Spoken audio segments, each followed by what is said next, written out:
the fight back is on. The Solblades have been launched. Trajan Valoris, one of the most glorious, greatest warriors of the Imperium, is taking the fight back to the Tyranids. This is the biggest Tyranid invasion there is ever been. The fourth Tyrannic war is upon us. Now, in today's video, we're going to be going over some of the main little battles from the Imperium's perspective against the Tyranid forces. Now, let's jump in and let's get waffling in the name of the Emperor. Now, just to bring everyone up on the same level, I want to explain what a Soulblade is before we start discussing the different Soulblade battles. Soulblades are like battle groups led by legendary heroes. And when I say led by legendary heroes, Valoris is leading one. You have like legendary chaplains leading them, dreadnoughts even, canonesses from the sisters, night houses leading them. Basically, anything that you can deem a legendary hero can lead a Soulblade, and they take them to different parts in the Segmentum Pacificus, and they try and stem that tide of Tyranid threat. They're trying to stop it from pushing further and further towards Terror, because Terror is the main goal. And as an Imperial Fist fan, this is nothing but awesome for me, because the Phalanx is now deployed. The Imperial Fist are literally heading out to the Segmentum Pacificus, because we are the true defenders of Terror, not those golden boys, right? It's down to us. The last war protocol. Someone needs to activate it right now. So the Imperial Fist, the Phalanx, they're heading out. It's about to go down. Well, it is going down. There's bolters, blades, purging, everything. And these are some of the battles that have been happening. Now, up in the background, I'm going to start putting the text of what I'm going to be reading. This is the first one. I'm just going to work my way all the way through them. So this is LATORA relieved. Imperial Fist Soulblade Maxim has reached the Tamameri system, which is currently suffering 60% assimilation by the Tyranids of the Promophore Tendril. Chaplain Maxim forces relieve the besieged of the capital world LATORA, aiding existing Imperial assets in repelling the Tyranid vanguard swarms and cleansing and refortifying established defenses. Fighting on LATORA continues, but now turns in favor of the faithful. This is what I mean by, you know, heroes and stuff leading the Soulblades. The chaplain is called Maxim, so this is Soulblade Maxim. It's his Soulblade. It's his forces that are stopping it. It's referred to as kind of, you know, that person's, or that like every battle group has an individuality to it. That's what I'm more or less trying to get across. And this one, the Imperial Fist one, is all about refortifying, purging, and crushing Tyranid forces. Of course, not like the Ultramarines, who would probably die doing that. And next up, we have some Iron Hand successors getting involved in the story. Please forgive me for the amount of words I'm about to butcher in this. It's just the way my dyslexic mind works. So, ARTEMIA engagement, Data Summorial Choricity facilitated a short-range distress summons to escape the Shadow in the Warp around the Forge World Ametia Majoris. Soulblade Eclipso, I don't know, they might like Isolars, responded on the orders of Captain Ellipso of the Sons of Medusa. Tyranid presence determined too widespread and advanced for conventional military aid to prove effect.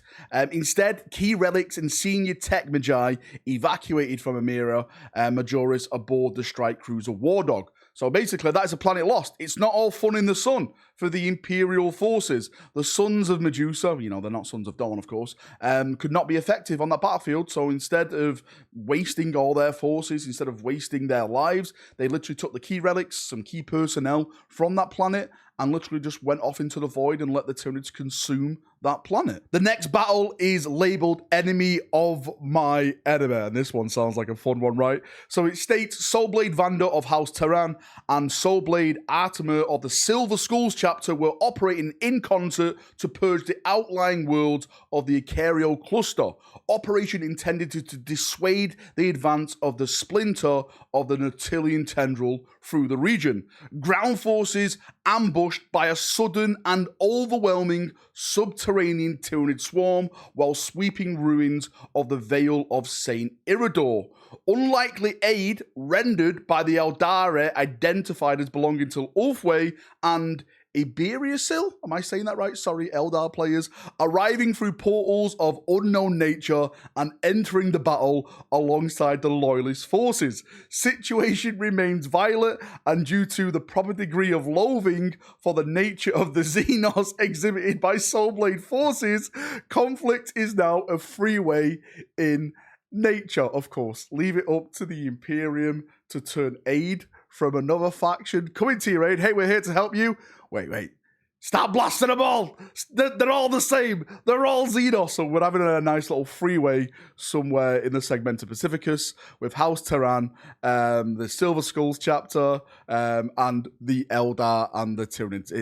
It's all fun in the sun. If you're a fan of the Raven Guard and the Catagen Jungle Fighters, then this one is for you. It's called War Wisdom, and it states, faced with impossible Tyranid numbers along the central advance passage of Promophore Tendril, Soulblades centered around the Raven Guard and the Catagen Jungle Fighters formations have switched tactics. Instead of direct confrontation, they are instead imparting to local Imperial forces as much training in guerrilla warfare, both service-based and naval, as possible. The Soulblades then move on. Each time they leave a small corpse of volunteers to aid the guerrilla ops. Successful resistance to the Xenos encroachment measured at 23% increased efficiency across 7 worlds to date. So that's pretty cool. That's what you'd like to see from the Catachans and the Raven Guards. You know, shadow, hit and run tactics, hit and run.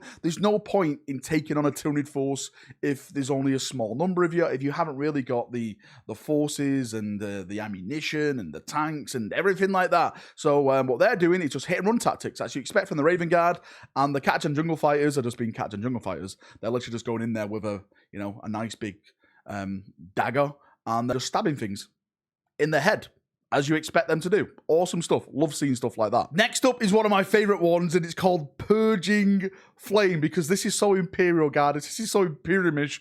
It's just an absolute win. Well, it's not a win for the people who went down there, but it's a win as a whole for the Imperium. So it states, the Factar Soulblade prosecutes successful purgation operation on Kastanov 2. Inquisitor Fakatar led drop insertion in person. So this is like a full, go, green light, everyone jumping out. Command force of 12,400 Tempested Scions and their dropcraft. Geocore reactor machine spirits goaded to insanity. Planetary core meltdown initiated. Inquisitor Fakatar and 216 Scions extracted. Kasatov Splinter Fleet suffered an estimated 47% purgation following the planetary thermonova. So they lost over 12,000 Tempested Scions, basically activating the big red button on this planet to just make it go into overload. They exploded the planet, killing 47% of the Tyranid forces attacking it. Yes, they lost 12,000, but that's pretty good numbers, really, when you think about it. 12,000 guard lost to a 47% of a Tyranid force. That is amazing stats for the Imperial Guard. Well done. Next up, I'm going to include 2 battles in this. One is called Red Ruin, and one is called A Fiend Vanquished. Both amazing, both awesome. Again, put them up in the background. I'll start with Red Ruin first. The Courtesan Soulblade reached the world of Mostar's Landing to discover a civil war raging between Xenos cultists and a local and seemingly widespread heretic blood cult. Deeming the world beyond salvation, they marked it for exterminators, then moved on. So the Imperium turned up. There was basically heretics fighting Xenos, and they were like, nah, not today. Not today, everyone. Let's just nuke it from orbit and let's just carry on to the next planet. And rightly so, right? Why should we give our lives when they're killing each other? Let's just burn everyone and let's go somewhere which is a planet that needs our help, rather than a planet where we're going to be fighting over once we start killing the Xenos and stuff like that. The next one, A Fiend Vanquished. This is a badass one. After a combined effort by 5 Soulblades, a Naturelation Tendril Splinter Feet was broken by the anvils of the fortified Pitaka system. During the fighting, the war Warlord class organism, classification Swarm Lord. I'm not sure if it's saying it is a Swarm Lord or is it something like a Swarm Lord. Probably is a Swarm Lord. I'm reading too much into it. Was slain by Shield Captain Leiterstein Amana Vassalane Hecteriatus. That is, you don't want to be saying that after a few pints. You don't want to be saying that as you me, because I just butchered it. But basically, a custodian, a shield captain leading his soul blade, or should I say a part of a soul blade, slew a Swarm Lord. That is an absolute badass feat. Swarm Lords are like the peak unit when it comes to Tyranid forces. So absolutely amazing moment for a custodian to bring one down. Now, when it comes to fighting the Tyranids, it's not all about putting a bolter to their head and pulling the trigger. Sometimes it's best to starve them, and that's what this is. The Starvation Protocol. Strategic augury received that a splinter of the Promophore tendril was approaching the Orc-held Astral Belt 87-6-6. Vertitum, Anwell, and the Nakarian Solblades enacted a war of eradication against the Greenskins, eliminating their presence at a great cost before retreating to leave the Tyranids without live quarry to devour. Because at the end of the day, the Orcs are not going to retreat. The Orcs are not going to go back. The Orcs are going to see this as a good old fight. And the thing that Tyranids love is Orcs. Orcs, when they die, basically make even more biomass. It's just biomass upon biomass upon biomass. So when they consume Orcs, they get bigger and bigger and bigger and bigger. So it's the right thing to do for the Imperium to go in and kill the Orcs and leave the Tyranids with absolutely nothing to consume to make their forces bigger. And the final one we have is GENEVAULT 18.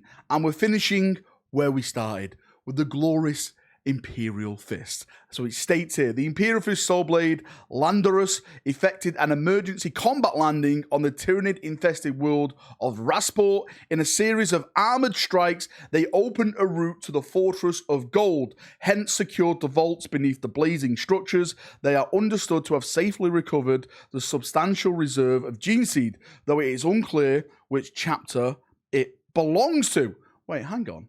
The Reclaimers of Dawn are in the Segmenta Pacificus, and their fortress chapter is made of gold, since they wear gold. Listen, right, Games Workshop. The Reclaimers of Dawn and their world will never fall to a Xenos foe. We don't need any help. We don't need anyone coming to assist us.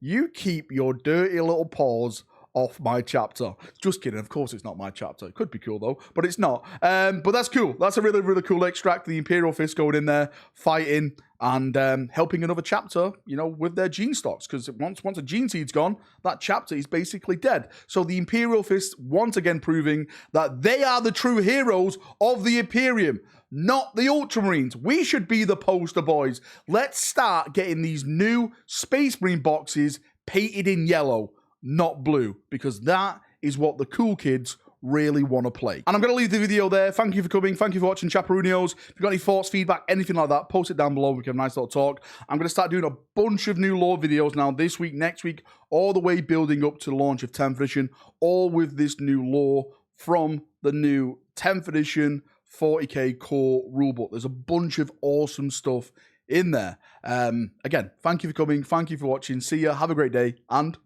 bye-bye.